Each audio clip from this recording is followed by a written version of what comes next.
You are now listening to the Insight Fantasy Sports Podcast. Good evening, ladies and gentlemen. Welcome to another round review for the Insight Fantasy Sports AFL show. I'm Hurls. Sorry, I'm a little late, everyone. We're a bit slow over here in WA. So some may say I'm early, being only 33 minutes late, technically, boys. We pushed the time back because I was having dinner and then I still couldn't make it on time. So apologies, but we're here now. How are you, Flanders? Mate, I'm doing well. I somehow had a crap score and scraped through in a lot of leagues, and I won my private draft league for the grand final. So, mate, I'm on top of the world. It's all right. Brilliant. That's all you need to do. I know that, this time of year it's about bragging rights and trying to beat others and all that. Now, I had a really good week this week, got a 26 something, and I was in dead rubbers all round. Deadly, how did you go? Yeah, pretty good score from you. We had the exact same score. I probably should move my mic closer, we had the exact same score. I had 0 matchups against anyone this week because I've been kicked out of every single league. So, I suppose better late than never. Exactly the same, mate. I was exactly like, those teams, and there's a few of them in the AFL where the season's over. You're so far back because you had a shit first 14 weeks. Then you start winning games like St Kilda, Sydney, Carlton. That's me this year. I was crap. I got knocked out of everything. Then my team decides to wake up and starts winning a game or two. But anyway, that's SuperCoach. Hopefully there's some good news stories. And those of you who are listening, jump into the chat. Tell us how you went. Tell us if you beat your mates, if you're into your grand finals and stuff like that. Because really that's what we're all about. I did actually catch a win in the work league too, so I can. You did? I was nervous. That was going to be my next question because I know you were sweating on that one because I guess it is interesting when we spend a lot of time on SuperCoach. We obviously are on here every week, and pre-season, spending a stupid amount of hours researching and all that, and then we get beaten by people who put their team in the last 5 minutes. But if it's any consolation, Flanders, and I know you won, so you're happy about it, I did see last week that the leader overall in SuperCoach did exactly that. They put a team in on the Wednesday before the season started, and they were leading overall going into round 23.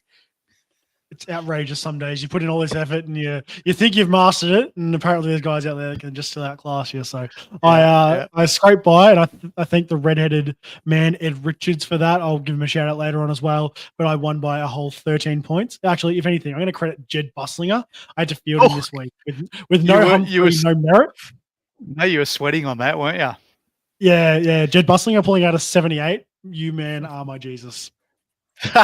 I'm gonna do something a little different tonight, lads. Just before we get into the games and stuff like that, which we will do in a moment, I thought it'd be good just to do a really quick little shout out to all of our Insight leagues and who made the grand finals and stuff like that. So if I can, I'll go a little off script and we'll just we'll whack this up on the screen here. If it shows up. Let me know if this thing ever gets onto the screen. That's right. I know you're missing a couple of ones. I've got those ones as well. I got the 25 and the 50 as well. Oh, do you? Beautiful. I know I've got a few. So we run a heap of leagues for our members, and obviously we've got some that are cash, some that are just a big an Insight league. But I thought it would show a couple anyway. I've got a few screenshots for the ones that I could find. There's some others that aren't, but this is our first one, which is a $250 league for our Insight members. And a huge congratulations to Adriano, who won the first prelim with a massive 27.74, and to Ryan, who won the other preliminary final with a nice 26.78. They go into the grand final next week. And you can see at the top there, 8th league ranking overall. So this is a pretty hot league, as you would imagine. People who are putting their hard-earned up, $250 entry isn't anything to sneeze at. So there's some pretty serious players in here, and they are just, I'm sure, looking forward to the grand final now. So we'll have Ryan's team Schmack versus Adriano's team, Apspro, in the 250 League Grand Final. Good luck, fellas. In our $100 Grand Final, we've got a really close one here. Max, Mitch's own GOAT, got up with a 25.76, just beating Dylan's Bruzzies Bulls. And in the other prelim, we had a 2-point win to Rowan from Big Kahuna FC, just getting over Cade. So a bit unlucky there, Cade. But again, good luck to those boys in the grand final. And then in the other one, our own Dr. Supercoach here, Jess, Doc's Dynamos, he got done, fellas. He's been flying. He's had a massive year. He's been our sort of great white hope in our sort of team. And he got done by Daniel from Captain Punishes with a huge 27.44. And in the other one, we've got Ray, Cream on Toast, 26.37. Do we know if that's the Ray that's in our chat all the time? Hawthorn fan. I think so. Ray, you reckon? I think so. But yeah, Marquez as well gets knocked out there. Like these are guys that we all know very, very well. So credit to them. Yeah. Well done. So they're the only three I had. Did you have some others, Flanders? Yeah. I won't share my screen, but that's right. In the $50 league, we've got Ryan Zorasilla. I won a fair few leagues with him. I'll 27. up a minute. Yeah, perfect. 27. There we go. When we get there. So Ryan, 27.10. He gets in over Matthew with Smells Like You Mean It. And then Richie's Rockstars beats out Luke with What Les. Two very different matchups there. 27.10 beats a 26.23. The other one, it's a 25.89 beats a 24.99. So that's the 50. And then the 25 as well, if you got Deadly. Yep. Again, we have Ryan coming back to back. He will be playing in both the 50 and the 25 league there as well. He beats out Byron. And then we got Callum with She'll Be Right. Just loses in a close one to Levi with Cromworthy. So that'll be Ryan versus Levi. Brilliant. So good luck to everyone. We just thought, or I thought, I hope that was okay to just steal that for a second there, lads. But I thought it'd be a good idea. You know, we run these leagues, and I mean, let's be honest. The main thing people join the leagues for is to try to win some money, and that's good. The ones who make the grand final next week obviously share the spoils. But I thought it'd be good to just throw it out there, give them a bit of a plug online as well. Good luck in the next week's league grand finals. Hope you all have great luck, and then the best team wins. There's nothing worse than you lose because you got someone that's injured or something and you're playing one shorter. And then hopefully everyone who's in the grand finals has as good a luck as they can have at this time of year. And then it's just about your players performing on the day. So that's our leagues. Let's get into the games, boys. Now, Deadly, I saw you had your screen there. Do you want me to share, or you want to grab it up? Probably easier if you want to, but yeah, I can do that. Let me share it. We'll whack this up. So we'll go all the way back to our first game on Friday, which was actually a pretty good game in the end, even though we gave it a lot of, we didn't give it much love on our preview show where we said this will be junk. But as you do get sometimes at this time of year when you've got dead rubbers, teams are still wanting to get something out of the year. They both had a crack.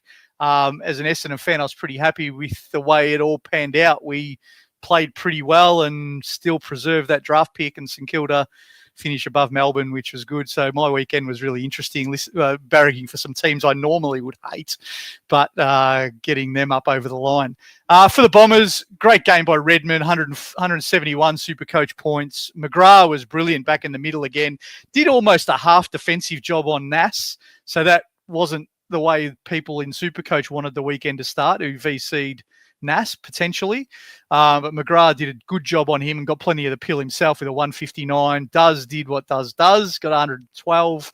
And that's probably all from the Bombers side of things. And over on the Saints, some popular guys who people probably targeted because of this matchup didn't necessarily do what they would have hoped. So Marshall was still okay, 107. We had, Nas okay with 100. McRae very poor with a 78. These are all really popular, and Sinclair's probably the other really popular one, and he got a 95. So okay again without being massive. What do you make of this one? We'll start with you, Deadly, and then we'll go to Flanders. Yeah, obviously Saints, truthers and people who went for Saints players aren't going to be thrilled with that one. Mason Redmond and Andy McGrath sort of stole the points off of everyone. But yeah, I think a few of these guys probably did deserve a bit more points. I feel like Nas did play better than 100 still. There was just plenty of hundreds going around all over the shop. No one really had a bad game on either side. It was sort of just everyone was okay. Oh well. Hopefully you got your captaincy right if you went VC on a St Kilda player. Yeah. That was always the thing. We spoke about that, Flanders, a lot on our preview show. That go for the fences on your VC. I mean, I personally went Nas. I thought he was the biggest sort of chance of getting 150. He didn't. He only got 100, but the fallback was always a safe Bontempelli today for me. So I still got a pretty good captaincy score. How did you play that one, Flanders? Yeah, I said I had it firmly stuck on Romo, but apparently I need to use better glue. I ended up going over to Nas. But either way, I wasn't taking either score in the end. So I was pretty cooked either way there. But yeah, I don't think Romo dominated as much as he would have.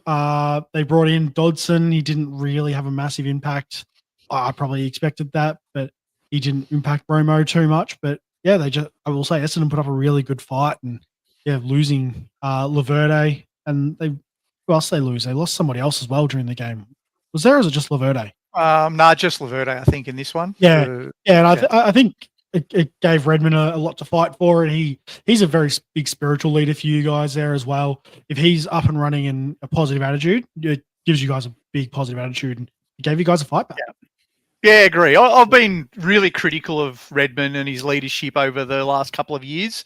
Since he signed his contract, in my opinion, he hasn't necessarily done what he was doing before he signed that contract. And I was really happy with his game on Thursday night. I had a few Twitter conversations with the usual Essendon pessimists who just can't acknowledge a good game in people they don't like. I thought he was really good. He's not. I think what happens sometimes is people want people to be a certain thing, and when they're not that thing, they just don't like any role they're given. Like Redmond isn't playing the role where he's the handball receive, overlap, running, fast defender who moves the footy. He could do that, but he's not being asked to play that role. So you can't then hang him for it. So I think he was pretty good. Anyway, that's probably enough on this game. I think maybe just a quick one, Deadly. We spoke a little bit about this in the preview. Did you see enough from Dodson? What did you make of his debut? Yeah, I mean, you can definitely tell he's raw. That's for sure. I think he probably will stay in the Magoos for a little bit come start of next year, and a couple more pre-seasons, probably the year after. Probably see a ruck lineup of Heath and Dodson. For Saints for the future when Rowan Marshall leaves. Yeah, agree. No, that's a fair call. Teddy K will come in for that, so. Yeah, just throw this one up too from Luke. It's a fair call. McRae's TOG in the past 4 to 5 weeks has been brutal. 55% TOG in this game. And we called this out, Flanders, earlier, that it wasn't that the TOG was overall so bad. It was that he was sort of getting low centre bounces in last quarters. It seemed and I think they did it a lot again this time. It wasn't just the TOG. It was also in the last quarter, I noticed that both teams really went with some experimental kind of midfields. Saints were going with Boxall, with Garcia, and there was a third one. I can't remember the third one. But it was 3 kids. It wasn't the usual. So yeah, maybe that's just something to watch out for. And it always is a bit of a risk in these games. It did exist. We don't have the numbers on DFS just yet for this week's games. But like last week, he had 50% TOG in the final quarter and 60% CBAs in that quarter as well. So yeah, that's sort of been a bit of a killer. And it's been a fair bit of a trend there. They're just trying a few items. And even with Dodson in, something interesting is Romo actually did 100% CBAs, which is something you don't you pretty rarely see is somebody doing 100%. Todd Goldstein did 96 for all those wondering. Yeah. No, and Todd played really well. He played one of his better games. I mean, against a ruckman who's not a hit-out ruckman, as we've called a lot, Goldstein played a really good game. So anyway, on to what was one of the games that shapes the final 8, and Freo were never in this one, really, let's be honest, and they'll probably be very disappointed with the output. But from a SuperCoach point of view, Brayshaw 111. Again, it was just a bit mediocre for all the blokes. Clark 102, Sarong 116. Jackson was probably one of the reasons that some big scores or big scorers had quieter weeks, because Grundy was out. Jackson got a 57. So some of these blokes that have been propping up huge scores for teams had a pretty ordinary week or weren't there. And so that caused the swing to other people getting 26s and 2700s, and some of those ones that were up there maybe getting 24s and 2500s. And over on the Brisbane side, Bailey was brilliant in this one. I thought 146. Zorko, if you let him do what he did, which is run through the corridor and use the footy, you're going to get hurt. So I think that's just a real matchup one. I mean, I've been big on saying I'm not touching Zorko next year, and that still holds for me because he needs the matchup to be a scorer. But in this one, he showed that he can still be that scorer if he gets the matchup. He got a 127. And there was just a lot of, again, good scores from those midfielders that weren't brilliant, but did enough. 110 Dunkley, 116 McCluggage. Ashcroft a bit lower with a 77 in this one. That's probably about it. Flanders, you want to start us off on this one? Anything to talk about in particular from a SuperCoach point of view? No, I think we're probably back to a bit of normality in general this week, and this game sort of summarizes it. You've got your primos doing what primos doing. Again, these guys average 110, 115 is what you hope for them. So, maybe 120. And that's what these guys put up. Brayshaw, Sarong, they're hitting their averages. They're not hitting the big ceiling scores that we've had for the last 3 or 4 weeks. So scores have been brought back down to earth a little bit here. 24s, 25s are the pretty common number. There's some 26s like you guys, and there'll probably be a 27 or a 28 floating around, or probably a 28 floating around that'll win. And that's what we're used to, not 3K plus, because we don't have a Brayshaw 160. And I think Luke Jackson just didn't have the impact on the game that he wanted, I guess. Yeah. It probably did show up a bit, Deadly, that, I mean, Jackson's been playing that midfield role and teams haven't been able to cope with that. But Brisbane are the kind of midfield that can really cover a big midfielder like that. And they did. They really made him, sort of had to move him out of there and try to put him forward and stuff. Yeah, they squeezed him out of the contest for sure. Didn't give him nothing to work with, and it worked really well in their favour. I thought the whole of the Brisbane, just the whole setup of their game in this one was fantastic. I thought the whole back line was awesome, the whole midfield was awesome, and the forwards just played off the back of that. So I think it's just a good team win from Brisbane in this one, and Freo will be very disappointed with it, to be honest. Yeah, they've actually saw a crazy stat during this game that I think Brisbane have only lost 3 interstate games in their last, I don't know how many it was. It was a lot anyway. It was they're travelling really well when they leave the Gabba, funnily enough. So yeah, I don't think travel in the finals is going to be a huge concern to them. And I think what it also showed is, and Brisbane have been a little bit up and down over the last month, but when they have to win, when the games are there and they're on the line, like they were in a bit of risk. If they lost this game and then coming up against Hawthorn, the finals were in a bit of jeopardy, or at least finishing right down the bottom half of the 8 anyway. But when they have to be up for a game, geez, they can get up for a game. That's for sure. Yeah. And blockbuster next week. It's probably not the 8 defining blockbuster that the AFL might have been hoping for. I mean, both Hawthorn and Brisbane are now going to make it, but it will decide sort of where they finish on the ladder. So it's still going to have huge ramifications for the positioning inside the 8, even though it won't have as big a positioning about making it or not. The bigger one's going to be the Freo Bulldogs game next week. Absolutely massive. Yeah. Bulldogs win. Massive. They're pretty much in. Freo are basically out as long as Gold Coast win one of their next 2, which they should do. Yeah, it's an elimination final basically. In Flanders, your mob have made the loser of that game just a little bit of a glimmer of hope mathematically, because you've still got 2 games to go.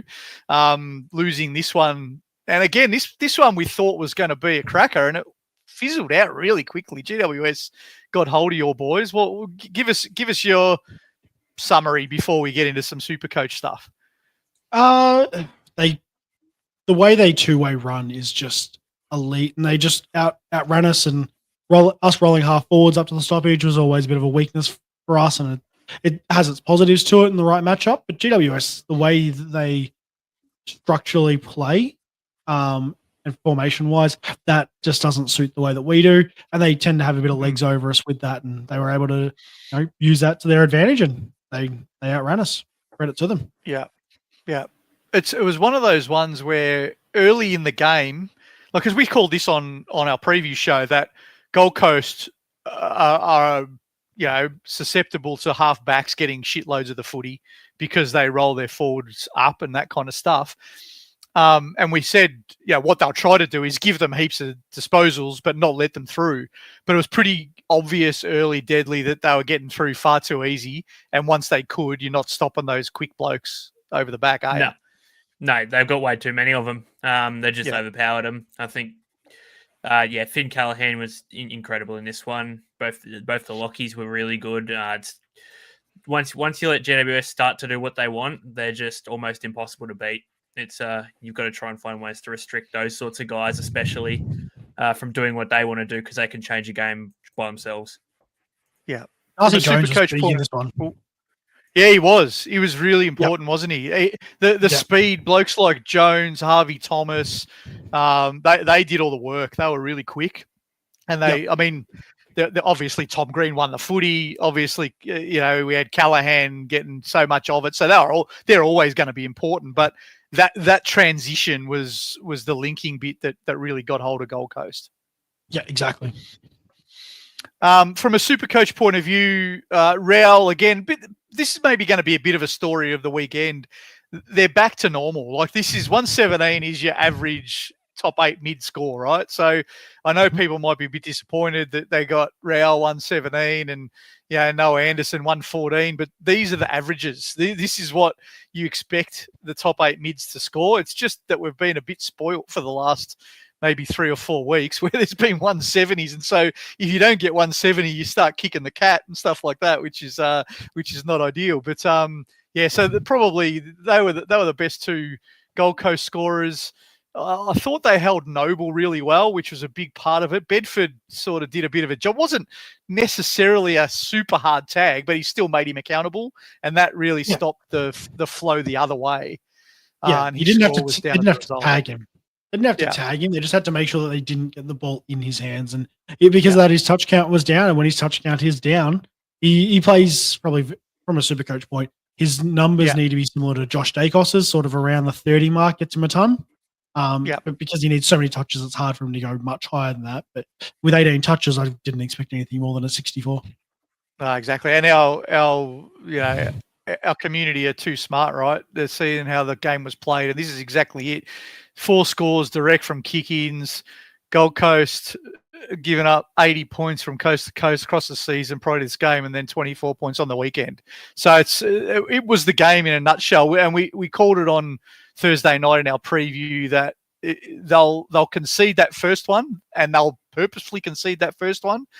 But the game was then decided because they couldn't stop them once they got on that roll, and the tsunami was back in full effect. From a from a GWS point of view, Callahan was massive, 134, and then everyone else was back to that average again. So Whitfield 111, Tom Green 111. Ralston bobbed up with 4 goals, which I saw some comments in the chat that some people forgot to put the emergency on him, had him sitting on the pine, and would have loved to take his 111. But I think it might have been Higo who was in our chat saying that. So he still got over the line though, and then Ash with the 114. Can GWS do some damage in finals, boys, or do they need to have everything go right to be able to be real contenders?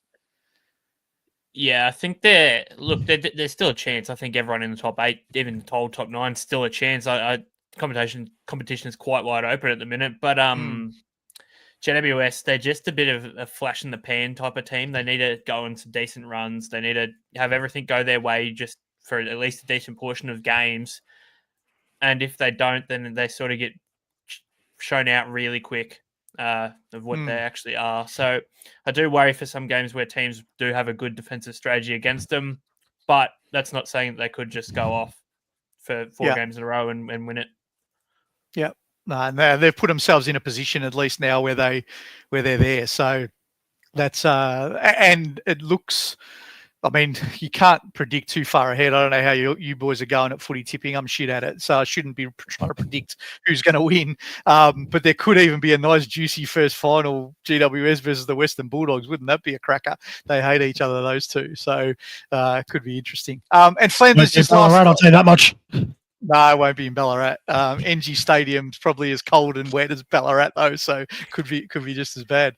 I'll give you the last say here about your mob, Flanders. You've got Port Adelaide next week in Ken's last game, and then we won't talk about the Essendon make-up game. That should be a given for you. But are you nervous at all about next week, given how Port Adelaide might just have that emotional sort of response? Port are done, but maybe for Ken, they just get up for a week. Who knows?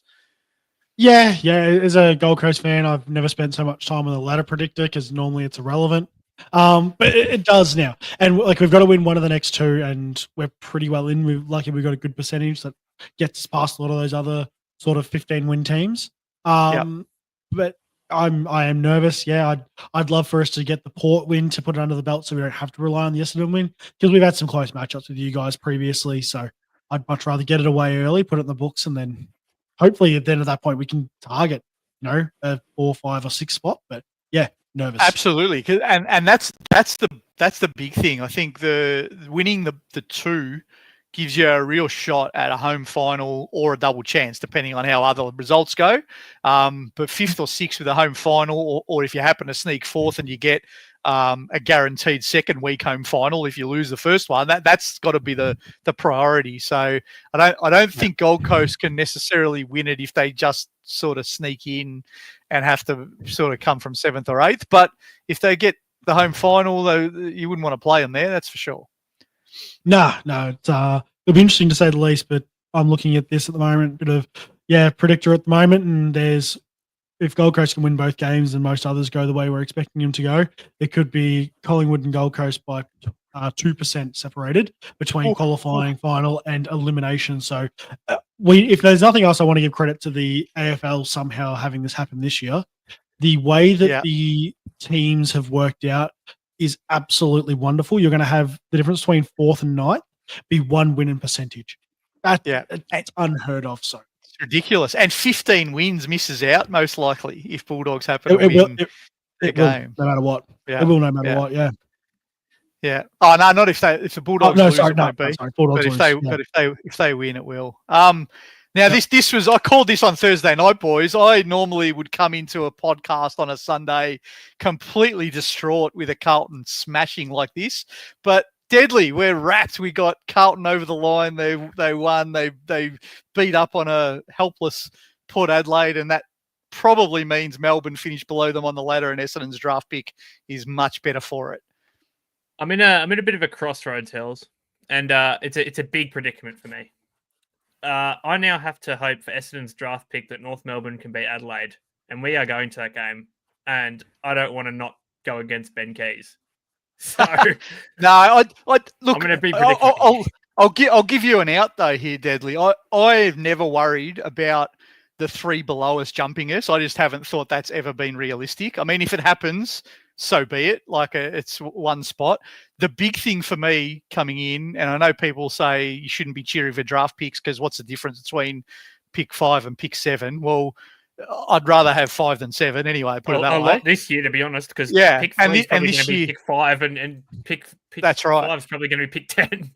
That's right. So I was always just cheering for Melbourne to finish the spot above us on the ladder. I've thought for a while we're locked into 4th last, and the 3 below us aren't jumping us. And I've just been hoping that Melbourne finish 5th last, because what that does is it gets rid of that manufactured TDK compensation pick between us and our next. So we'll probably go into the draft now with pick 4 and 5, which will slide back to 5 and 6. If Carlton hadn't have won, and if Melbourne had have stayed above them, that would have become pick 5 and 8, because there would have been the real pick which Hawthorn hold of Carlton's, plus the TDK compensation that Carlton will hold, and then it would have been us. So I'm wrapped with that. And now I can go to the footy on Thursday night and cheer for Essendon to beat Carlton and not have to be conflicted, which I don't think we'll beat them, but I'd much rather have the option to cheer my boys on than to have to go there hoping that we get beat. So that's a good thing. Then we have to cheer for the Pies on Friday night. So that's the other conflicting piece. But anyway, back to the game. If we want to lose if we want to get second last on the ladder, we need Richmond to win by basically 100. We need to lose by 100 to Carlton, and we need to lose by 100 to the Suns. So anyone who's got a crystal ball or something, not happening unless they someone make it work. Yeah, I'm on it, mate. I'm on it. Now I have to also confess that I didn't see 1 second of this game, and that was completely purposeful, because why would I want to watch Carlton winning? I wanted them to win, but I didn't want to see it. And so I saw not 1 second. I did hear that Ollie Wines got 3 weeks, and saw a clip today of what looked like just an innocuous little bump that did nothing. Did we have a concussion? Is that what happened concussed him. But, to Lord. It concussed him, but at the same time, 3 weeks is still a bit how you going. Bet you talk us through about it. Talk us through this one, boys, because I can't add anything about what happened in the game. I didn't see 1 second of it. It's the only game I saw nothing of. So what happened? Harry McKay wound back the clock, I'll tell you that much. Yeah, 100%. 7 goals. He looked phenomenal. I hate to say this too, and I know people might say, "Oh yeah, sure you did." I said to my better half, Hurls girl, Danny, before the game, Carlton are going to win this easily. She goes, "How are they going to win? They're not going to kick any goals." I said to her, "Mackay will kick 7." And I didn't have $1 on it. I was kicking myself at the end of the game, because I don't know what, it would have been probably 40 or 50 to 1, surely. Anyway, Lockie Bramble responsibly, and I was irresponsible by not placing a bet. Irresponsible by not.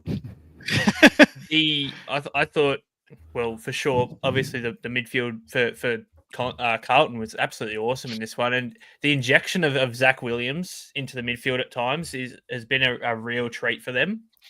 Him playing that sort of dynamic role of going into the midfield and playing forward, he was one of the best, in my opinion. On Harry McKay was obviously the greatest on, but I thought Zach Williams was awesome. George Hewitt, Cripps, they all did their part. Yeah, I mean, Sam Walsh back. Like Sam Walsh has got the numbers there. Did he make a big difference? Yeah, he was all right. He did. It's hard to. He was all right. I think he sort of got outshone by the other guys, but at the same time, he was still good. I think it was just a good team Carlton win, which they haven't had for a good while, to be honest. Just something that's interesting that stands out on the paper there is, for anyone who was willing to be hurt next year, Sam Walsh did 112 off 66% time on ground, which is reasonably impressive. I'll give him that. So yeah, just something to consider if you want to risky a pick next year, because his body holding up is probably the question there. But I think it's a good call out though. Sorry, Deadly. It's a good call out, and we'll talk a lot in the preseason about some of these guys who.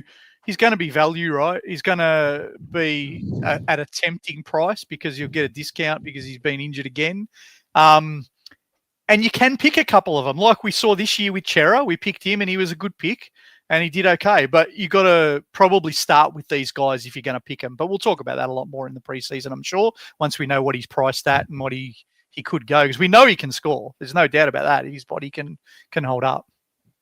Yeah, exactly. Yeah. Hey, Deadly, I got a question for you, mate. Go on.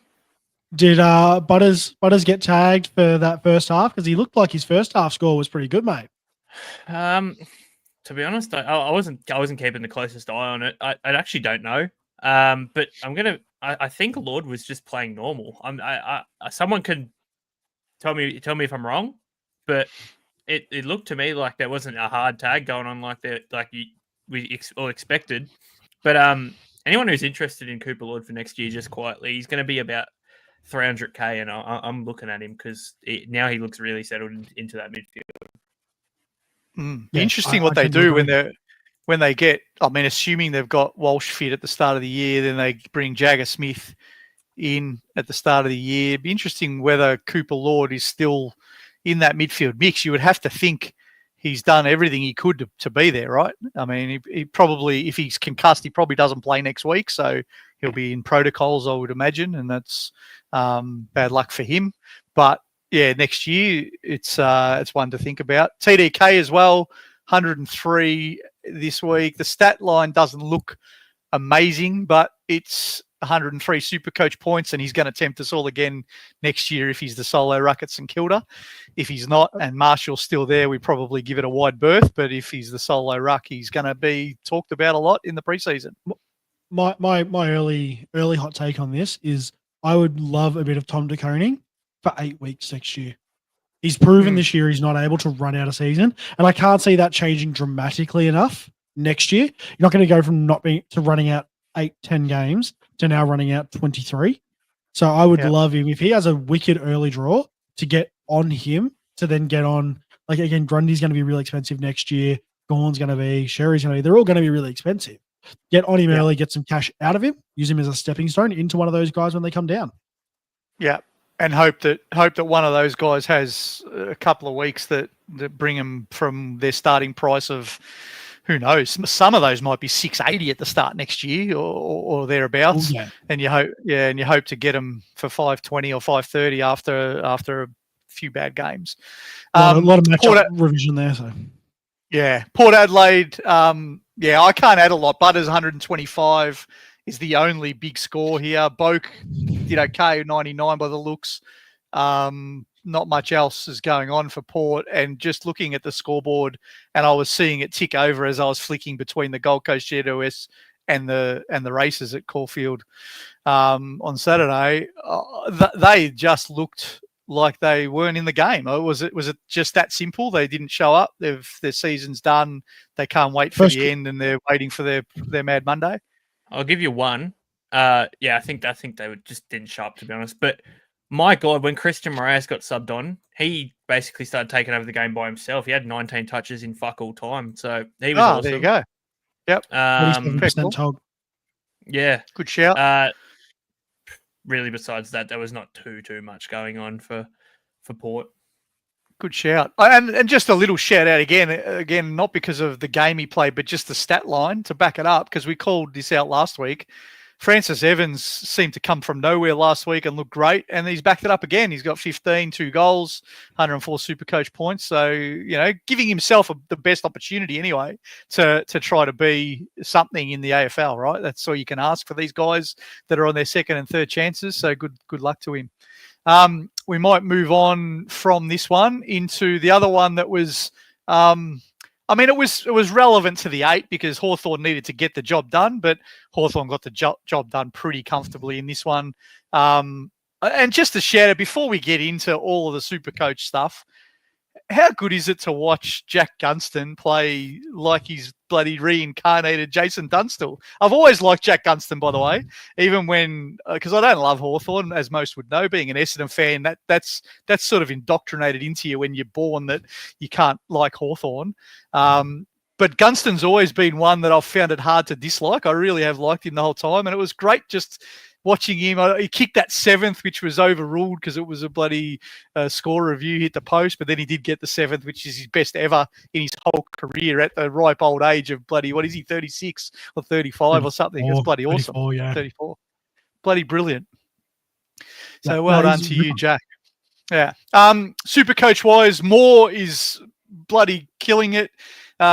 Since they've started playing 9 forwards, Dylan Moore has become really relevant, but too late for everyone probably in SuperCoach. 140.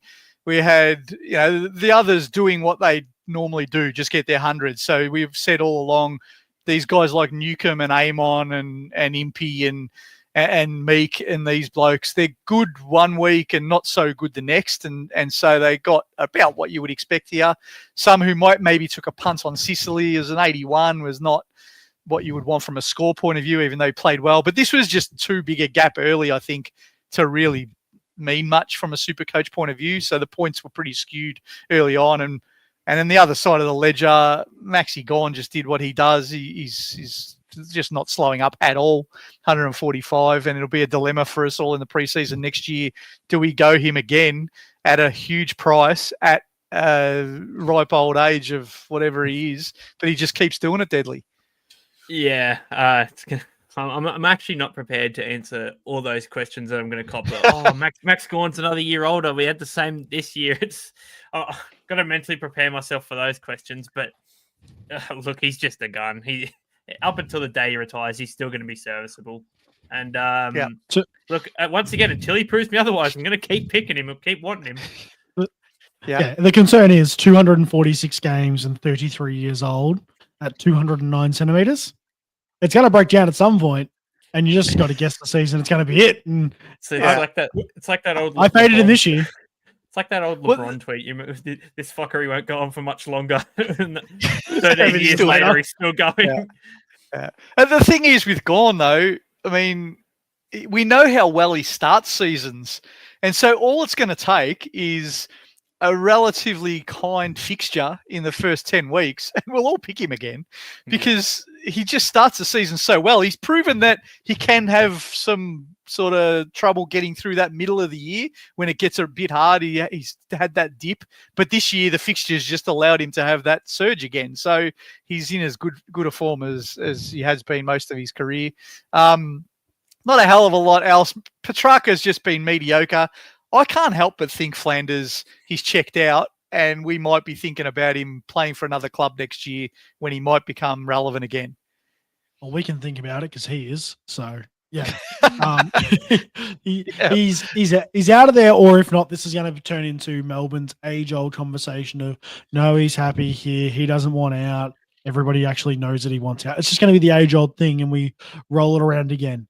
I genuinely wish he didn't get forward DPP, so I didn't have to pick him because, again, we all did it. Even Deadly did it 8 weeks after all of us. Still bought him because it's Christian Petrarca. You buy a name because he can, and we all hated ourselves for it. I'm still hating myself for it.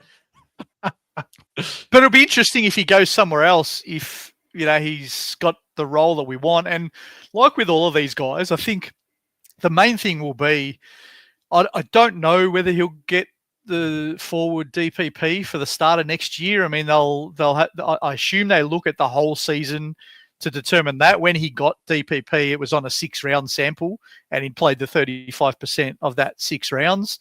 But now that it's got a full year, and I know that he went back into the middle, I doubt he would have had the 35% full year forward. So he might go back to midfielder, and maybe that will be what we need to happen so that we just don't look at him. Because we'll just have a peek at his CBAs for you. I don't have the split percentage, but I've got a CBA percentage based on all the year, and I'll come back to you on that. Give me 2 seconds. Yeah, cool. Because that'll give us a bit of an indication. And as a forward, he's been gone for ages. His CBA has been gone for ages. He hasn't reached 40% in like fucking 4 weeks or something ridiculous. And I bought him like 5 weeks ago. So I think so they're really low, are they? Is that what you're saying? He hasn't had, in the past 3 weeks at least, he hasn't had over 30% CBAs. So wow.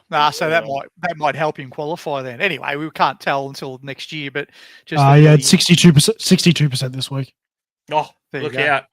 And still didn't crack 100. I'm so happy. The other one that would have been disappointing for people, Pickett was completely used as a small forward in most of this game. And so if you had him at 52 Supercoach points, that would have really wrecked your preliminary finals. And I guess it's one of those risks with blokes like him and Rankin and these guys who are so good in 2 parts of the field that in any given game, they might just be stationed in the wrong spot for you from a Supercoach point of view. And it seemed to be the case in this one. Just a quick word before, I know this isn't a preview show, boys, but Hawthorn with Brisbane to come at the Gabba, but now locked in for finals. Do we think they can do some damage in September? It's hard. Like I said before, it's hard to rule out any team, but I'm not as high on Hawthorn as I am as GWS. I do think Hawthorn definitely do have some dry spells in them. They've been all right recently. I can't say they've been bad, but at the same time, it's just the makeup of that whole team is good enough to win. It's just, can they really perform to their best potential and do it? Yeah, they're going to be momentum for me. Momentum's going to be their big thing. If they can keep the momentum going into finals, like a win over Brisbane, I think gives them at least gives them a first round win. But then after that, it's just can they keep it? Can they keep it going? If they drop this game to Brisbane, I can see them going straight out. Like they just won't have the momentum for the top sides. I think the other thing that's going to be really interesting is matchups are going to be really fascinating, like who you play where in the finals. Like there is nothing, we've said it all along, there's nothing between all of these teams. And so if you get to play them at home or you get to play them in the right sort of circumstances, maybe a key injury to your opponent or something can tip it to your favour. So it's going to be really interesting from that point of view. Just before we move this one, Track go on. Track had 60% CVAs for the start of the year. He's last few weeks it was 29, 21, and 40. So shout out to Deadly on those numbers. And on the year he's averaged 68.5% on my numbers. Shout out to Caleb Windsor who took them all off of him. So maybe that's the reason why they're back up since Windsor's out. There you go. Actually, that makes a lot of sense. Yeah. He's a shout, but I think he's probably going to fall into that 25 to 30%, but not the 35. Yeah, which won't be enough. Might be a good thing because we might not want that choice. Moving into the other real shaping game for the round, which was Adelaide and Collingwood. And this was, I want to say, one of the most overcoached, terrible games of footy I have ever seen in my life. So for those who didn't watch this game, basically what happened was both coaches are really comfortable having a spare behind the ball. And so Keane was spare at one end, and you had either Darcy or Maynard or whoever ended up being the loose at the other end. And it basically lived inside Collingwood's forward 50. That's 71 inside 50s. And McRae called it after the game to a complete density of players. There was pretty much 32 players in the Collingwood forward 50 all night. And the ball just didn't move and no one scored because of it. It was such an overcoached game. And to me, really ruined a game I was looking forward to. It was so poorly coached, I thought. And both of them just tried to go with the notion of we're not going to release the shackles and we're going to hope we're the one standing at the end. And Adelaide got the chocolates, so good luck to them because they were the ones standing when the bloody music stopped with the parcel in their hand. It was like a game of pass the parcel, and they, when the music stopped, they were the ones that were lucky to be in front because I thought this was just so negative. Is that harsh, boys, or what do you think? It was for a close game and for a low-scoring game. These sorts of games are like, oh, you think two top sides the defense must have been good. It was just ordinary all around. It was quite boring, to be honest, as such two heavyweights of the competition. It's just not much going on. There was just, quite sloppy as well. Plenty of free kicks going around. It was just, I don't know. I wasn't a big fan while watching it. No. Flanders? I didn't get to watch this. I was at Maddie's 21st. Shout out to Maddie. Oh, that's right. Happy birthday, that was wonderful. You didn't get the phone you didn't get the TV going. Did she put the TV in the corner? No, shout out to Luke. We did watch it on his iPhone. He's a Collingwood fan and a very vocal Collingwood fan. Him and Danny would get along wonderfully. So yeah, I didn't watch the final 10 seconds. He did shut down the KO stream. Fair enough. From what I see bits and pieces of it, it was one of those games that was just yuck. Yeah, it was yuck. And look, the weather did play a part. So if I'm being a bit harsh, if people out there thinking, gee, that's harsh because it was wet and it was sloppy. Yes, that's true.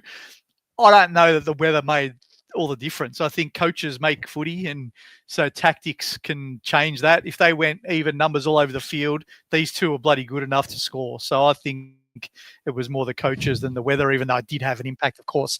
Now, back to SuperCoach. On the Adelaide side of things, Dawson was only fair. 96 is probably the relevant rank, and probably got away with an 86. I didn't think he had much impact at all. So 86 is probably good scoring for him, given the way he played. Yeah, he didn't do much. And, he seems like he's in a bit of trouble too. Which, is he? We'll see how that eventuates. We'll see how that eventuates. And then on the other side, Dacos played pretty well, 133. Darcy Cameron was good, but he was, again, part of the whole strategy to just get behind the footy. And in fact, now that I think about it, when I'm looking at those scores, that's how they manufactured at Collingwood. They didn't necessarily want more being that loose. They were happy for Cameron to push back and be that loose, and say he was, and he took some intercept marks, and he got plenty of SuperCoach points there. Pendlebury was great early, and then they shut him down. So first quarter he was bloody awesome, and then they shut him down after quarter time. Dan Houston to a wing, boys, which was interesting. Didn't necessarily lead to high SuperCoach scoring, but does that pique your interest at all moving forward? Nah, not at all. The way Dan Houston's been playing has been, he's not in Port Adelaide form. He's not, the top disposal guy anymore. He's I'm off him completely, even in going into next year unless something changes. But geez, he loves giving a free kick away, is what I've noticed. He's so sloppy. He's getting really bad for it. But that goal was pretty good. Besides that, I think that the commentator said he's had like 9 goals in the past 2 years, and I think 6 of them have been outside 50. So there you go. Yeah, he doesn't strike me as a. Go on. The only way you can interest me in Dan Houston is if they 100% commit to Josh Dacos and Nick Dacos both being centre bounce mids. That's the only way you could entice me. And I'd need to see like a 320, 350. And even then, I'd probably see him as a stepping stone. Yeah. So, I don't want to make bold calls and say I won't look at anyone, because that's just not how it works. When we get the prices in the preseason, we're going to scout for value. We're going to look for role. And if he's in a different role, I'm not going to say never. But to me, Collingwood just don't set the game up like Houston needs to be able to be relevant in SuperCoach.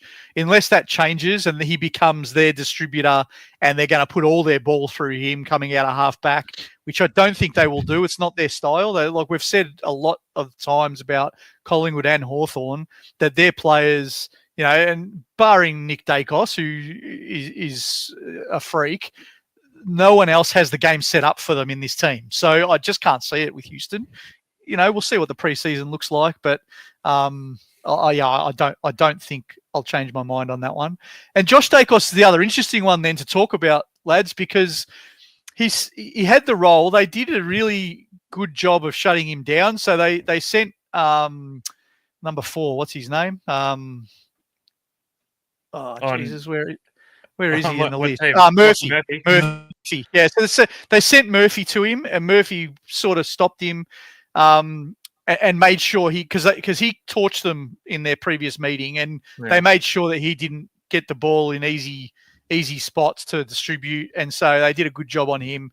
But again, those ones who got the 190 and were celebrating the Josh Dacos, it was a one-off, and it's now back down to his normal programming resumed, I suppose. Yeah, can I ask a question? Just something relevant when looking at this. Deadly, can you please explain one thing to me?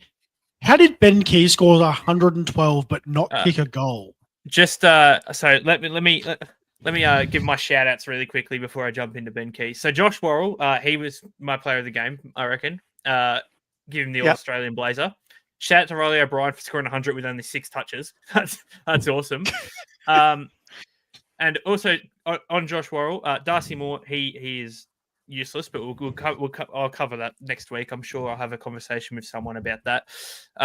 But Ben Keys, he was the killer, I will say, for Collingwood, and I think you can help that the throw that didn't get pulled and all that sort of stuff, and he had about 3 goal assists as well, tackled well. He was just good. And shout out to Ben Keys, because he basically single-handedly, along with Harry Sheasel, who we'll talk about soon, won the horse his matchup in the Podmasters League. So he's in the grand final with that. So shout out Keys, my guy.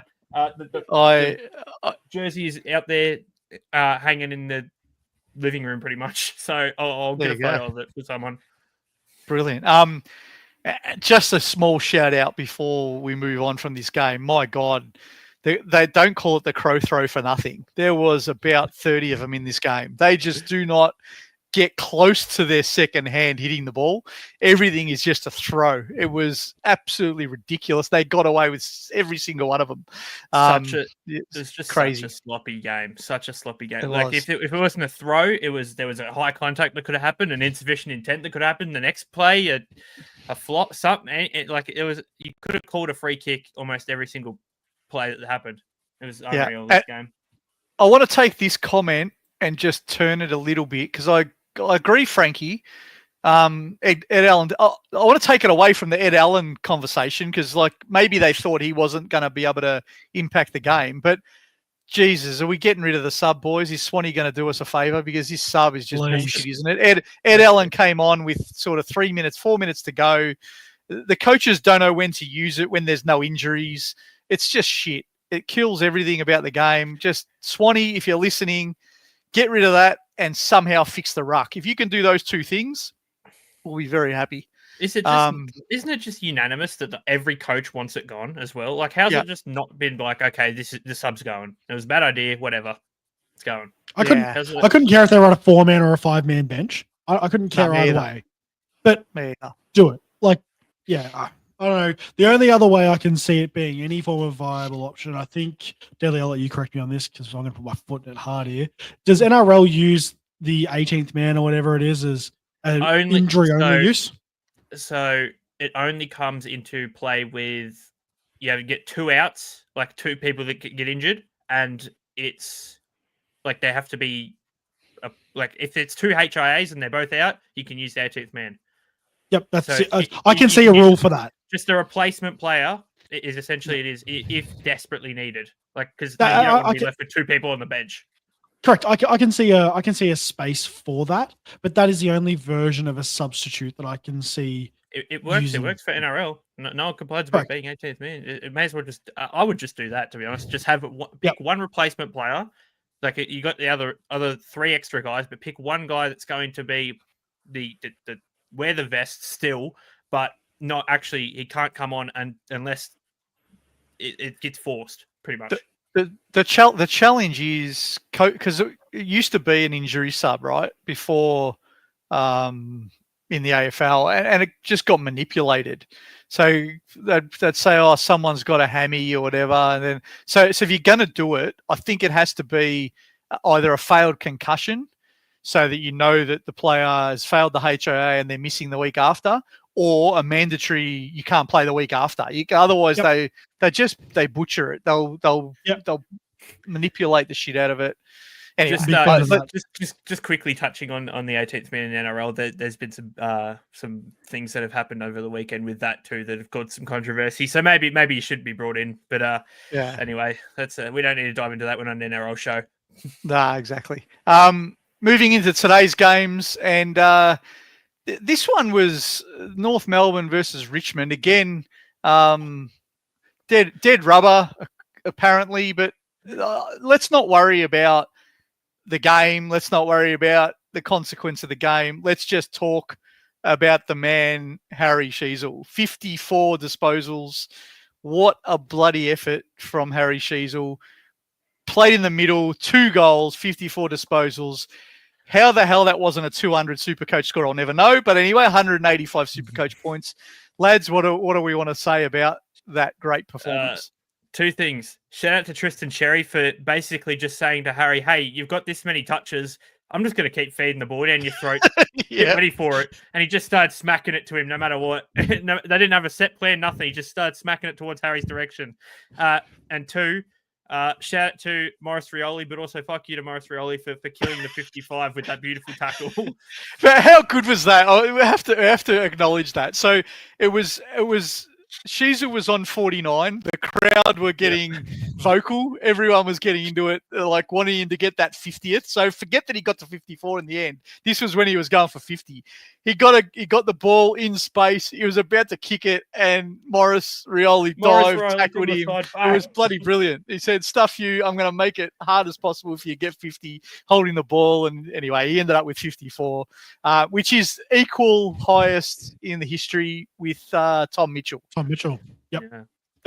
Actually, big shout out to everybody else at North Melbourne here, because Harry Sheasel had more handball receives than any individual player for Mate. Richmond had touches. He had 30 handball receives, and the best they had was 27 touches to Hopper. When everyone realised it, and like Jai Simpkin and LDU and these sorts of leaders were just started looking for where Harry was in the last like 10 minutes. That was awesome. LDU gets another shout out as well. He was fucking incredible. 40. Great game. 40 touches, and he's overshadowed so hard. And Sherry owned the game. Let's be honest. Sherry was fantastic. Loves playing against Nank because it's the same style ruckman as him, so he gets to assert his authority over Nank, and he had 18 tackles, 40 hit outs, 187 SuperCoach points. And I guess the only reason that these two probably aren't 200 each is that the 3,300 rule, right? Like they probably would have got 200 each, but you've got to distribute points around, and it's got to be 3,300. So that just was the reason that they didn't get the 200. Cooper Trenbarth kicked his third goal when it was like completely dead and buried, right, with like less than a minute left. And he got like 2 points for the goal, I think. So it just shows how little points were on offer at the end of it. Yeah. No, it's look, but I think the other thing, getting back to the game, when you're a struggling club like North are and like Richmond are and Essendon and West Coast, having a win is important for your psyche, right? So I think there was a game that they could have thrown a few years ago that they should have, because they would have got Harley Reid. This has no draft consequences. So I think this was the perfect one to win, because that is really good for culture. So I think North will be really happy. Their fans should have enjoyed it. Richmond won't be unhappy. Richmond know where they're at, right? They've had a good year given what they've done to their list. And so both walk away thinking, oh, that was entertaining. Which it was. It was an entertaining game of footy. Bit of indoor footy about it. So there's a little bit of circle work, bit of too much over possessing and all of that, but that's okay. The only downside, I think, and I haven't heard reports, but there was obviously an ankle injury to Cam Zurhaar, which hopefully he's okay because he's critical to them. And then Georgie Wardlaw, I heard, that might have got an injury. Do you know? Have you got much news on those two? He was. I don't know. It might be more just either a lack of fitness or just something big. But when him and McKercher were coming off towards the end of the game, he was sort of hobbling around, not really walking or jogging off. He was sort of just. He was favouring one leg, quite simply. Yeah, fair enough. Over on the Richmond side, not really anything to talk about here, except one bloke who I was really, really impressed with. You know, when you see a kid who just does the odd thing and you go, this kid's got it. He's going to be a gun. And I'm talking about Taj Houghton. Just the vertical leap on this kid, the ability to just make players miss. He doesn't do it much yet, which is understandable because he's played 7 games or something. But 16 disposals. I just love what he's going to be. I reckon he's going to be just about the best of that young bunch that they've got. And that's a big call, I know, because they've got some guns. But I just love the kind of play he's going to be. I think one of the commentators made a really good call around he's got a bit of Shy Bolton about him. And that's what he reminds me of a little bit, which, I mean, Richmond got rid of him, so they've got a replacement straight away. Anything else to talk about on this one, boys, before we move on? Oh yeah, just quickly, Cooper Trenbarth. I think the North have found another key forward here. He's a bit of a superstar in the making. He's definitely got some talent about him, and also Nick Vlosten, -2. Obviously subbed off. Subbed off straight away. Yeah, bit of an interesting one. Maybe a sneaky watch for next year, depending his price when he comes into it. Subbed off. I don't know what the injury was, but yeah, it went off just before half time. Yeah, bad. Obviously, he's not going to play next week. But it would have been interesting to see how much money he would have lost with it. He's coming in with a 230 break even this week. Yeah. The other thing we called this. Sorry, Flanders. We called it early in the year, or not early in the year, but earlier on, that we wanted to see what Banks looked like with Short in the team. The answer is he's now irrelevant. Yeah, he's now irrelevant. No. Yeah. Don't want to Flanders? Just so we're all aware, SuperCoach has opened. Where did you guys end up on your ranks? I'm just thinking as we go on to the next game. We had the same score. We had the same score, Hurls. 284. 2864. 2-8 big. I was 30,000. So yeah, a couple of red arrows here, but hey, you get that. So I might have a green arrow for a change. Oh, Yeah, I'm inside the top. I did. I'm back inside the top 10K. What a year. What's it? Top score for the week was 2875. So it's still very high, very decent. Yeah. Yeah. I'll take that. You had Cherry VC. Yeah. I was sliding rapidly. I was down to 12K. At least now I can say, all right, I'm inside 10K again, which is shit, but it's better than it was. Over to the Sydney versus Geelong game, which I think Geelong needed a hit out. They got one, and they got the job done. They had the ability to shut down some of Sydney's key playmakers. So we had Ocean go to Goulden. We had O'Connor go to Heaney. And they did a pretty good job on those two. They still got plenty of the ball. Goulden, 23 disposals. Heaney, 15 and a goal. But it wasn't dominant from those two by any stretch. So I think Geelong, by being able to limit a couple of the opposition's best players, it really does give Geelong a fair chance against anyone, really, because they can shut a couple of blokes down and they can still score themselves. So they'll be happy with that hit out. Probably the biggest, I don't know, talking point, if you want to call it that. The 100 might be a bit hard now. Jezza goalless today, so that means he's 79 with one game and finals to go. He ain't kicking 21 in finals type games, that's for sure, unless he kicks 15 against Richmond next week. No, well, the only other way is if they're in a qualifying and they lose, he gets 5 games to do it, 4 goals a game. Like there's a possibility, but it would take a lot. And and honestly, I just don't think they're losing a qualifying. Like they'd have to go. Nah. They'd have to go to the grand final. They'd have to lose a qualifying to get there. Like there's just so many ifs that I don't think it's there. But I think we just need to appreciate at least if this guy kicks 85. 6 next week's probably not unrealistic here. Into the 80s in modern history is something we need to put a lot of respect on that name. That is an elite. Absolutely. And look, this game, we're calling it early because I mean, who knows? He might kick 13 next week. I mean, that's not beyond the realms of possibility. If he kicks 13, he's back in the conversation, right? Because you would expect him to get at least 2 finals. So it's not impossible, but it's a lot harder now. I thought he needed maybe another 4 or 5 today just to make it. Now he needs a stupid amount next week to be a chance, which makes it a bit tougher. But anyway, so over to SuperCoach, we had, again, another game that was probably just the scores a bit compacted. And so you had popular guys like Heaney getting unders 75. You had Mills was good with 106, but nothing crazy. Warner 89. Again, all these scores are what they should get, but they have been getting so inflated recently. We've all been getting a bit carried away. And then over the Lizard was pretty good too with 104. I thought he played a pretty good game, giving him a bit of drive out of that back line. And over to the other mob, Geelong. Tommy Stewart was allowed to run free, which I thought was really strange. We know what Geelong try to do, and they try to free him and these other backmen up, and Sydney let it happen a bit too much, I thought. So Stewart was 107. Baz was good again, running everywhere, 131. And probably the other one that meant the scores were a little bit lower than they have been was Holmes with an 83, and he's been propping up everyone's scores as well. So a lot of these unique guys, when I say unique, they're in about half of the teams. They've all been going so massive, and this week they all really struggled, and it meant they got pegged back. The scores got pegged back a little bit. So what do you make of the wash up here, boys?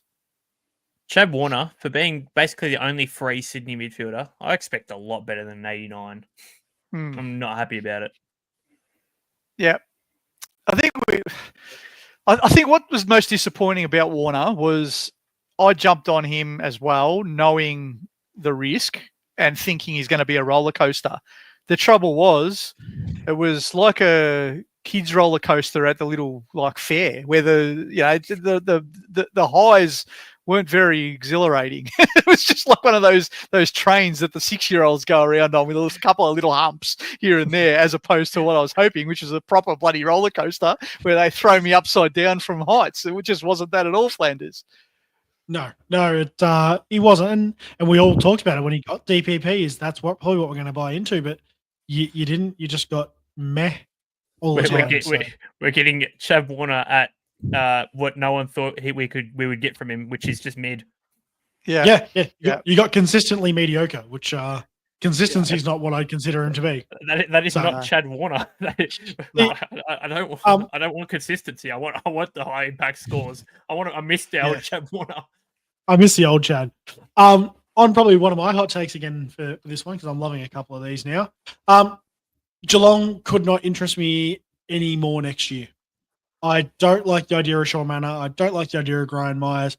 I don't like the idea of any of them, because they are very quickly becoming a Collingwood or Hawthorn team. I will take one of their guys, which is probably going to be Smith, maybe Holmes, and the rest of them can go away, because everybody there scores 90s. I'm just worried if they get a good ruckman, it's going to be even worse, because then the ruckman starts taking points too, and we're in big strife when it comes to that. I tell you what's going to be interesting though. Well, Holmes is going to be mid-only. Baz is going to be mid-only. So it's going to be a lot harder to pick them. I'd still have some interest in Baz. I think he's been really good this year. You'd have to see the price. I'm not saying I want him, but he's in the conversation there. But I don't think I'll be interested in Holmes one little bit as mid-only. He's 17th ranked of everybody that's mid-eligible. He's 17th on average, a 110. And I don't think with Baz, he's been a great defender option for the year, but again, he's going to lose that. Baz's 117 average looks good, but the 19 games played, that's the same as Butters. And we missed Butters for a lot of the year. So that's a lot you've got to be willing to ride, and I don't see them changing much of that. No, I agree with that. That's you got a bit of risk with Baz, but I think he'd be the only one that I won't say no to at this stage of the year. But I agree. It's riskier for sure. I mean, it's also a no-brainer as a forward. Sorry. Just one last quick shout out in my my sort of home league with my mates in it. I've shut the bed in it. Pretty good thing to be the one to talk about it on a podcast, I suppose. But basically in the semi-finals, one of them captain Jez at be a bit of differential, and 46. And he's now made his way out by about 50 points. So any other captain would have been good. But he went ahead and captained Jezza. So shout out to him. Not ideal. You've really got to, and we said this in our preview show, and I know you are forced to do some strange things dependent on projections and all of that kind of stuff during the round. But I think you go for the swing for the rafters for your vice captain, not for your captain. For me. I think that's just how you've got to play that. Go your hardest on a vice captain, unique, but your captain, you need your safe 120. You can't butcher your captain. I think that's a no-brainer.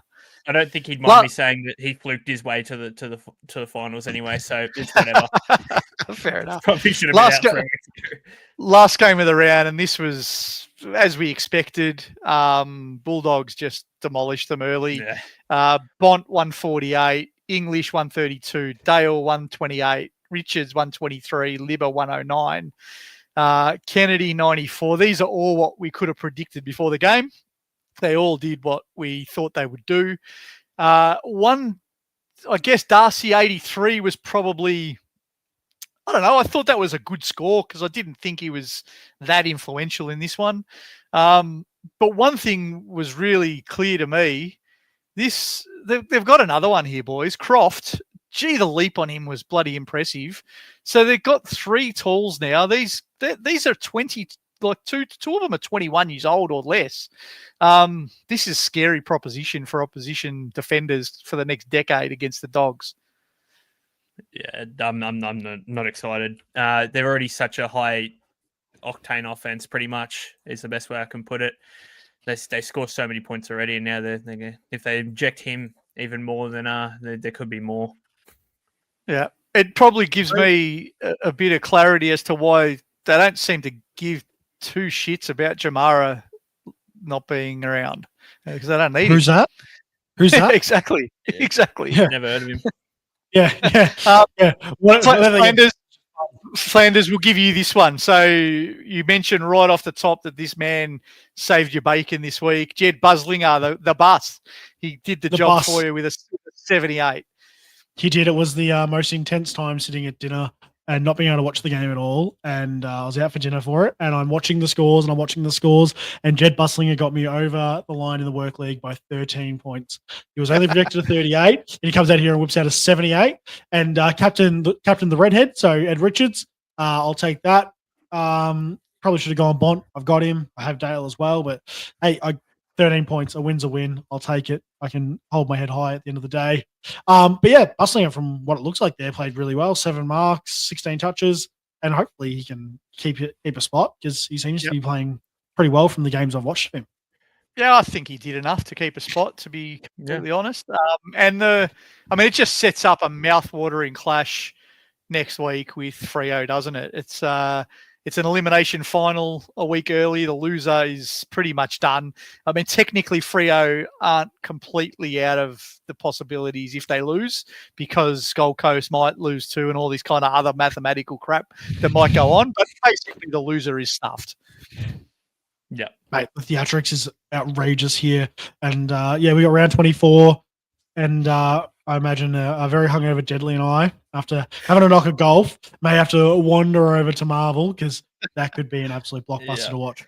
I have to somehow find a way of I got to fit in seeing my family when I'm in Melbourne at some stage. I don't know how I'm going to fit it in. There's too much footy to go to. I don't know what I'm going to do. I've got to somehow get some time in with the family. But anyway, we'll see what happens.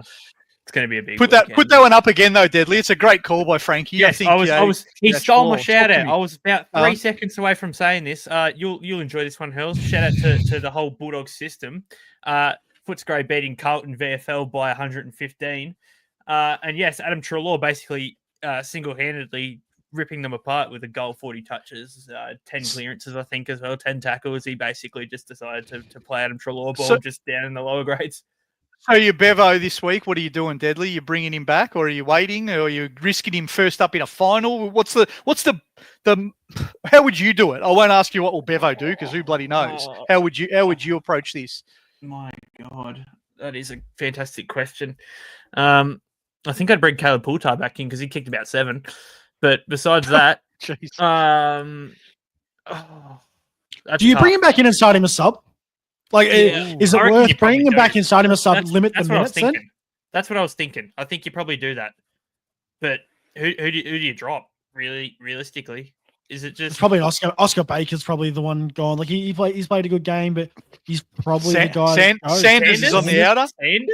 Sanders is on the outer. He doesn't like Sanders at the moment. The Colonel. He's on the Maccas. He doesn't like the Colonel.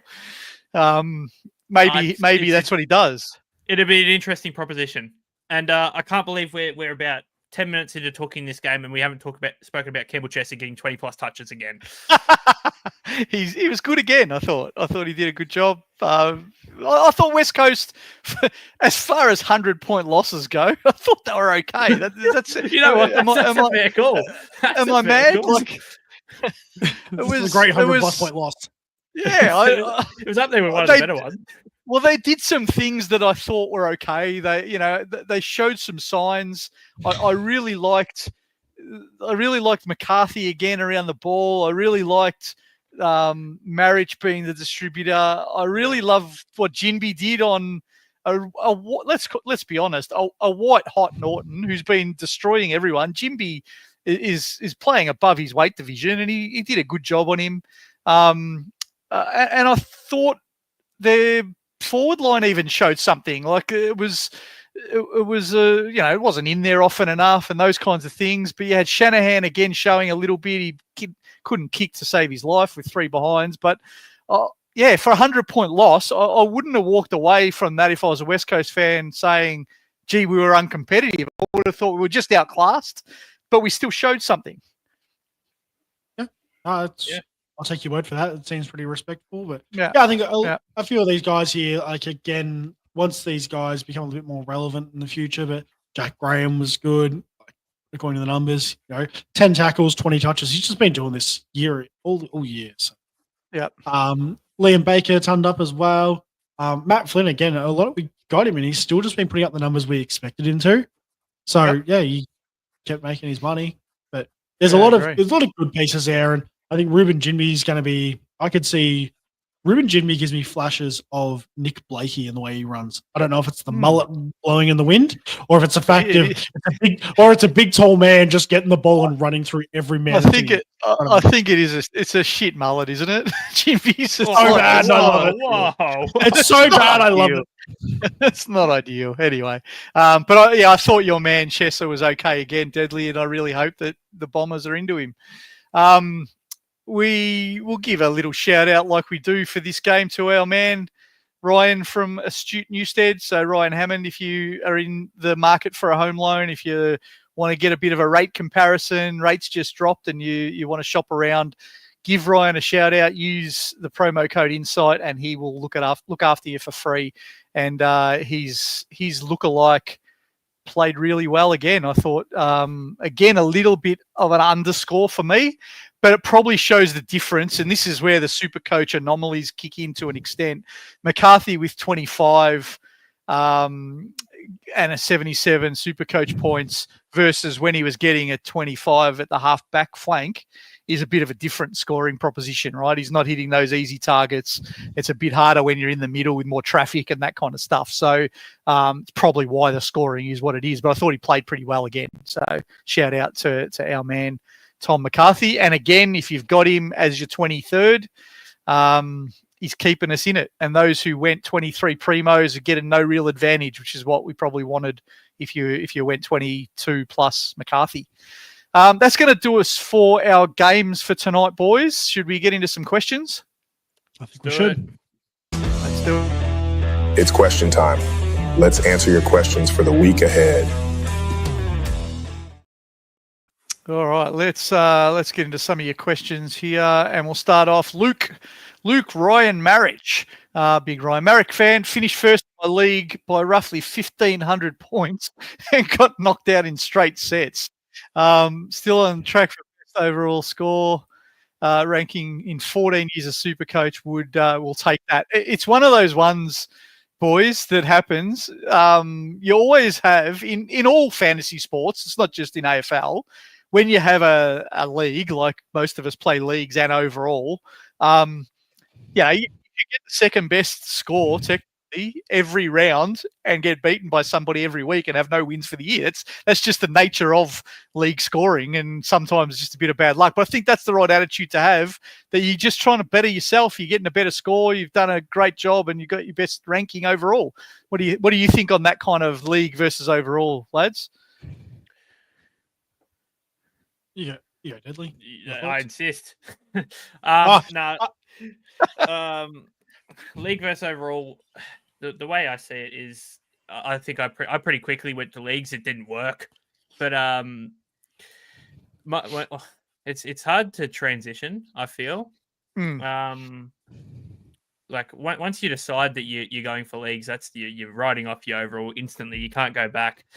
But at the same time, it makes it more enjoyable. I feel like if because you're not looking at your overall rank so much, and you don't get, you don't see all these red arrows and you're going, oh, whatever. It's just, it's still have a bit more motivation to play the game when, you beat some bloke and you made a good decision that helped you win this one matchup. And it just makes the game a bit more enjoyable, I reckon.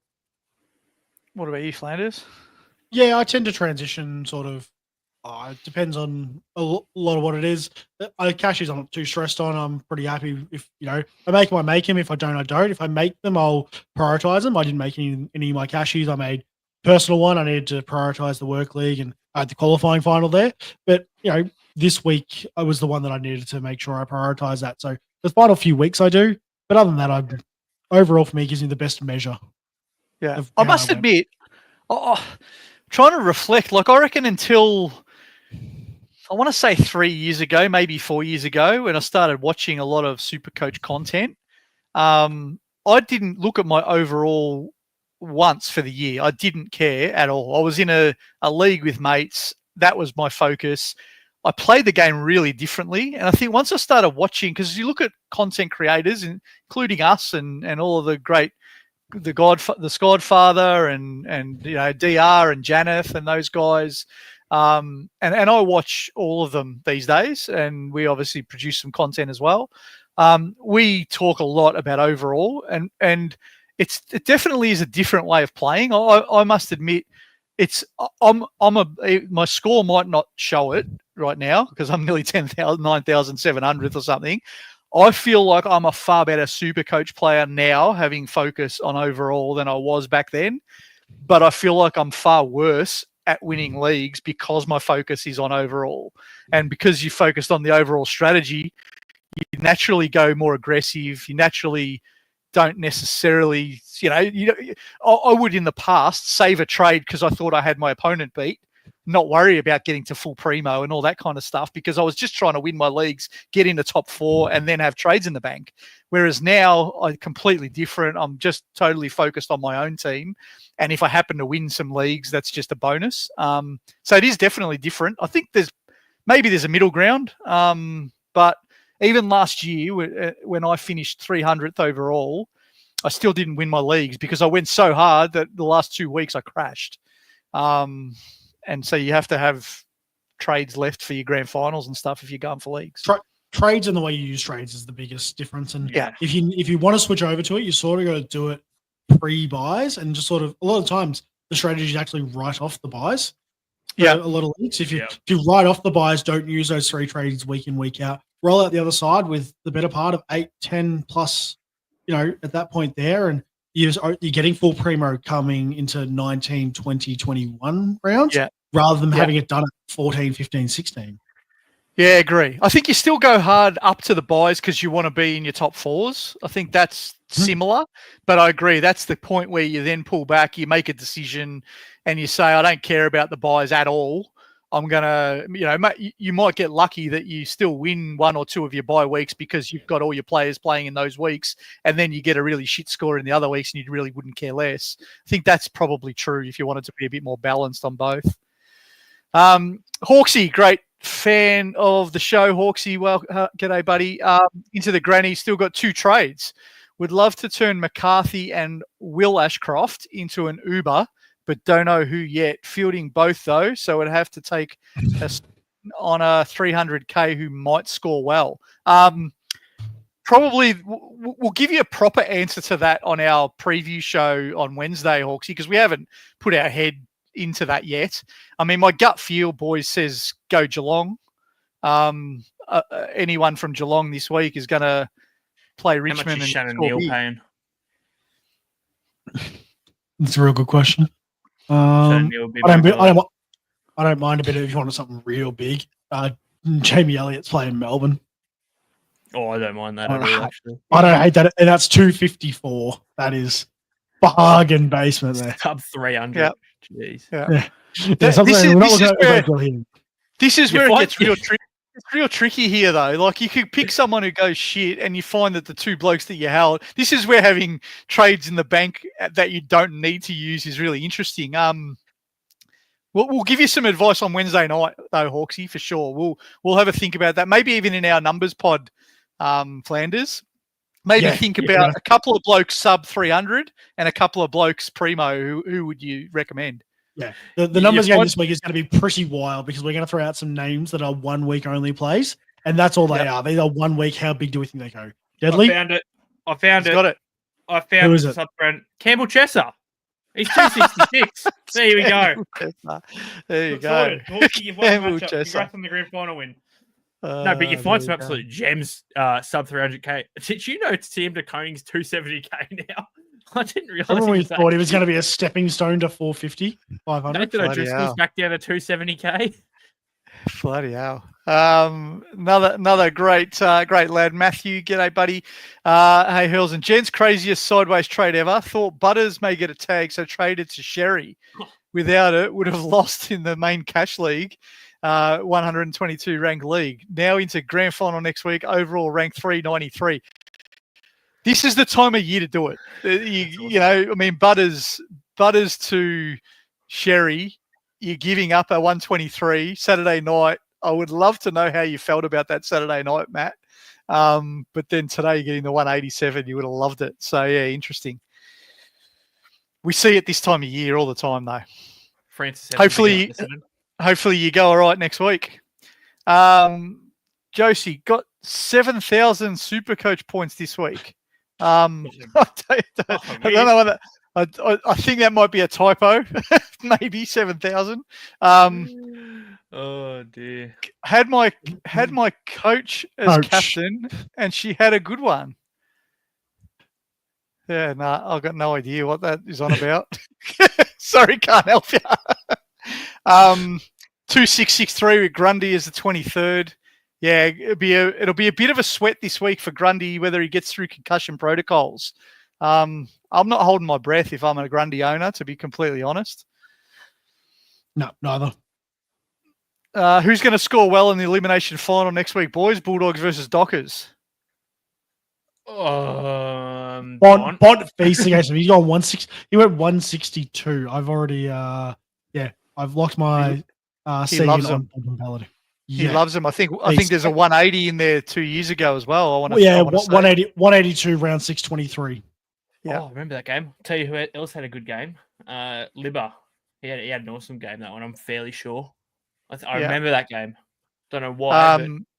Daily Bale, as we call him, they don't worry about the matchups there. He'll go big. It's one of those ones. Yeah. Now probably English would be the one I'd be a little nervous about, just because of the dual ruck. Yep. But I think the mids, you can't go wrong. Bond has a low since round 17 of 125, and his last game he played. So in this 3-round sample size against Fremantle at Marvel, he went 162 last year. What's his average, Flanders? What are we looking at for next year? Average is currently 129. So he's going to again be sort of 650. Similar. Yeah, you're buying the same. It's still Bond. Just accept it. I wonder why I'm so low ranked. Because you don't have Marcus Bontempelli. Luke said here, Deadly. Did you see the sign? I don't know what the sign was. Kizza sent me it. I've got issues with it. It's Ben Keys, but they've taken out the Y and they've made it Keezus. But they've taken the trademark. They've robbed us. So they get the specialty cone. I'm going to find this. So someone's stolen your Keezus, have they? I'm finding this and I'll put it up on the screen, but I'm not happy about it. We'll keep on with the questions in the meantime. We'll keep going. DJ Gardner Holmes with my head as his bloody thumbnail again. Andy McGrath midfield role. This is a really fascinating one. I like it, and I really want to see what it looks like with the full complement of midfielders back, because one thing McGrath has that not many of our other midfielders has is the ability to transition between defence and attack really easily and use a bit of burst out of stoppage. He's not a first receive, which is we still don't have. We don't have that first receive midfielder, but he could easily be that second receive burst out of stoppage, and he could play a little bit of the centre field negative kind of role. So I want to see it next year. But whether we see it when the full midfield is back, I can't tell you at this stage.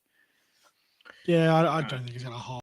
I think once everybody's back, it's and you get the full suite of everybody back. Like again, I'd have to check his CBA numbers for last week, but I think they were up, but they're not through the roof. The last 3 weeks they were 72, 90, 69. Yeah. But you guys also are missing Caldwell. Like there's some big names here. No, we're missing plenty of blokes for sure. I want to see what it looks like with all of them back. I like the idea. I just want to see it though. I wouldn't be picking him in SuperCoach anyway though. Just quietly. I'm just talking about from a midfield perspective. What are you showing us here, Deadly? Hang on. Well, there it is anyway. Look, you see, they've got the keys. They've stolen it right off of us. The trademark has been taken. I'm not happy about it. So you'll have to. They're my cone of the week. send in a claim for royalties. No, I will. Just believe it. Frankie Evans has Stephen May to thank for knocking. Oh, is he the one that he knocked out? Yeah. There you go. That's Frothies May knocked him into some talent. So good on you, Frothies. We have to put this one up. Friend of the show, Maverick, who's doing some brilliant work over in NFL. Has Horse been sacked? Yeah, we don't need the horse anymore, Mav. We've taken over the footy. No, we're giving the great man a bit of a break. He will be back on Wednesday night. He assures me he's got a big. Well, this will be our last preview show, obviously, on Wednesday night with round 24 coming up, and we've got a few little surprises on Wednesday night. So best believe it's not a preview show, but anyway. No, you don't want to miss Wednesday night, ladies and gentlemen. There'll be some different things going on Wednesday, and Horse will be back for that one. But yeah, in the meantime, we have sacked him. We've taken over the playground. Oh shit! We've also got to get to the Storm game, I'm being told. So Storm play on Saturday night. I don't know when I'm going to see the family. I might have to just tell the family, look, I'm in Melbourne, but if you want to see me, you're going to have to come to the footy because I'm not coming out to the suburbs. There's a solution. Just invite them to the footy and go, I want to spend time with you. You should come. No, I tried that. My old man, me and my dad didn't miss a game for the first 40 years of my life. I went to the footy with Dad every week. Then I moved over here, and Dad's, what is he, about high 70s now. He couldn't be stuffed going into the city anymore. It's like it's too comfortable at home on the couch. So I did ask him to come on Thursday night to the Essendon game, and he said, no, I'll stay home and watch. So I am going to have to go out, and I'm not going to be that cruel. I promise people I'm not an arsehole. I will go and see my family, but it will be squeezed somewhere in there in between some footy games. And last one here, lads. I got knocked out of my family competition league finals because Luke Jackson dropped a 57. If there's ever a cone of the week, it'll be for him. So we'll give that message over to Squid for Wednesday night. He might be in the running for cone of the week this week, and it is one of those ones that it does happen from time to time that you just get a shit score out of someone for that one-off game. But that brings us to the end of the questions, lads. We're going to do a little plug for the rest of our work because there's so much going on. It's almost like I thought to myself, coming into the end of SuperCoach, it's going to quieten right off as, we're all going to have a bit of a rest. I know for you two blokes in particular, I only do AFL, so I am having a little bit of luxury that I can focus in on my NFL as a player rather than as a content creator. I know you two blokes are doing plenty on the other sports, so just give us a bit of a plug. What are the other things that the folks at home can dial into on the IFS channel that you're involved in? Flanders, you want to go first? Yeah, I suppose the real question is, what don't we do? If there's a fantasy sport that you can do, we will do it. And if it doesn't have a channel yet, we'll just make a channel. So I'm part of the NBA team over there. So me, Horse, Squiddy, Braino, Matrix, Mally. There's a crew of 6 of us. We are just absolutely flat out over there between articles and team reviews and everything. It's about 3 or 4, 5 podcasts a week over there. Through the year, we'll be doing about 6 a week. We are just going to be run under with work. And then I know none of us here on it, but the NFL show as well. So credit to those boys. Those sports are kicking off at the moment. Probably good that we're not on the NFL show, to be honest, because we've got no chance compared to Mullo, DFAB, and not a chance. But if you do want to learn some shit about NFL, they're definitely the guys I would go to. I've basically been in DFAB's DMs since my first draft, so that poor bloke has to deal with me. So my goal this season has been, and I've said it from the start of since NFL came back, I just want to beat Mullo in a league. I haven't beat him yet in about the 4 years that I've played against him. So my goal is to just beat Mullen. So if you're hearing this, Mullen, I want to beat you. He knows it too. And just get on the channel, boys and girls out there. If you're interested in any of these other sports, there's NFL about to kick off in September. EPL started on the weekend. We've got our great mate here, Scorched Earth. Oops, I've taken it down after Deadly hit it. Deadly's got him watching EPL games. I did make a team. I don't watch EPL, but I think my team that I start with in EPL will be the same one as I finished with. I'll put a bit of focus into the NFL. I really love the NFL. I'm a bit obsessed with that. Get up my 1 a.m. Monday morning starts will be happening again soon. And BBL is also going to kick off soon. So Yes. so we have Horse and Braino who do the and Deadly do. I didn't even know you were on. I didn't know you were on there, mate. Sorry. Well, I haven't watched any of it yet because I struggle to transition from one sport. I struggle to transition from one sport to the next. I'm still got my head in AFL and NFL for now, and then NFL will kick off. I'll get my team set up, and then I'll move into BBL, which will be in time to watch you over there. So you can't miss, ladies and gentlemen. If you want a sport covered, we've got them all. NBL will come as well. We've got everything covered. It's the beauty of Insight. We do all of them. We're across all of the data. Like we say with our AFL stuff, we want you to beat your mates. We want you to win cash off your friends. We want you to do your best ever. And I'm really pleased that for a lot of you telling us in the chat all the time that you're having the best AFL season ever. So that's brilliant. That's what we want. And so if you're interested in those sports, whether you're a novice, whether you're an expert, whether you don't have a bloody clue, go in and have a look, and you might do your best at those as well. So that's what we're all about here at Insight. But that might wrap us up for the week, lads. Where can the people at home find you, Deadly? At SC Deadly on Instagram and X. You catch me on the EPL show in your inboxes every Friday, Saturday, somewhere around there. We haven't fully established that yet. Catch me on BBL when that starts up. And if they ever bring out a MLB SuperCoach, I'll probably be on that show too. And if they bring out an F1 show, you catch Flanders on there. My better half said we don't do women's footy. That SuperCoach don't cover it. There's a few people in our Patreon who are playing AFLW fantasy. Just started obviously this round, but they don't do a SuperCoach. I'm sure if they did a SuperCoach, would be doing that too. So it's probably a good thing that there is no AFLW SuperCoach, or it'd be more podcasts that we'd have to get involved in. But Flanders, where can the people at home find you? Find me on Instagram and X at SC_Flanders, and hop over, have a chat. AFL, I'll be talking the whole time anyway, and we'll chat about NBA because that's all coming up now. So. And I am at Twitter. I'm not on Instagram. I'm too old for bloody Instagram, so you won't find me over there. But I am on Twitter at Silvertop Hurls. You can see the handle down there. Come and see which media personality I argue with this week. Last week it was Kingy and Daniel Cherney, and I might pick on a few different blokes this time. So we'll see what happens. But that's going to do us for tonight, ladies and gentlemen. That's our review show of round 23. I want to say it's probably our last review show, as you know it, because none of us will be doing a review show next week. We're in Melbourne. We're going around 24.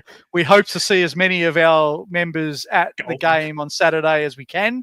We won't be doing a review show, but we will be doing some other things during the finals. There will be an SC finals comp coming. There will be probably a lessons learned episode that we'll put out and things like that. So we won't disappear completely, but we won't be doing a review show next week. We will be back for members for Flanders doing the numbers pod Tuesday night. Look out for that one, especially if you're looking for something spicy for your grand final, which is coming up this week. And we'll be back Wednesday night for the preview show for the final round of 2024. And that will look a little different. We've got some surprises in store for that one. So come and watch that one on Wednesday night. But thanks for joining us again, ladies and gentlemen. We'll finish the show as we do all of our shows. We do take this really seriously. If you're struggling, if you need someone to talk to, if you're feeling down, our inboxes are always open. It is not weak to speak, and it's okay to not be okay. And we really do mean this. If you need to say something to one of us in private, if you want to come and have a chat just because you need someone to talk to and you don't have someone around, or you don't want to talk to the people who are around because they're family or whatever, and you'd prefer to talk to us, then please do. We're always here. So we'll finish our review show on that note, and we'll see you all on Tuesday and Wednesday night, and hopefully to see as many of you as possible at Marvel Stadium on Saturday next week. Looking forward to catching up with you legends then. Peace. See you all. Yes.